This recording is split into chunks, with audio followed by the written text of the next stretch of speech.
சீக்கிரமா வேற வர சொன்னாலே லேட் ஆயிடுச்சே. என்ன வீடு திறந்தே இருக்கு, நம்ம வரணும் திறந்தே வச்சிருக்காளோ? பேபி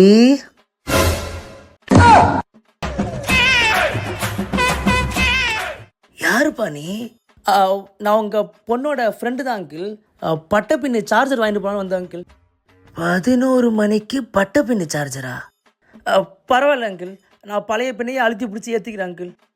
டேய் நில்றா, ஓ மூஞ்ச பார்த்தா பட்டை பின்னு சார்ஜ் வாங்க வந்த மாதிரி தெரியலையே. வேற எப்படி அங்கிள், ஃபர்ஸ்ட் நைட்டுக்கு வந்த மாதிரி இருக்கா? என் பொண்ணு லவ் பண்ணுற பையன் நீ தானே? எப்படி அங்கிள் சொல்கிறீங்க? அதான் பொறுக்கின்னு மூஞ்ச பார்த்தாலே தெரியுது. அப்படின்னா நான் லவ் பண்ணுற பொண்ணோட அப்பா நீங்கள் தானே? ஏன் அதான் இழிச்ச வாயின்னு மூஞ்சி எழுதி ஒட்டியிருக்கேன். என்னது?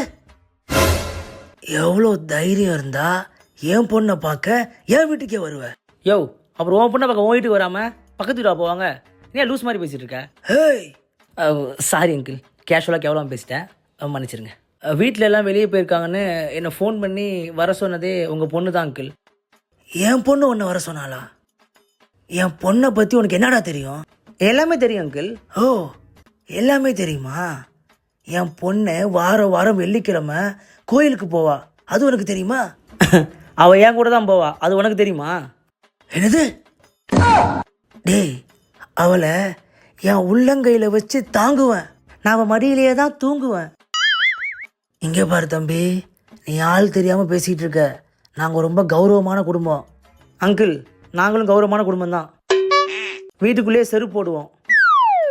எங்கள் பாட்டிக்கு 75 வயசு ஆகுது, இன்னமும் ஸ்லீவ்லெஸ் சுடிதார் தான் போடுறாங்க.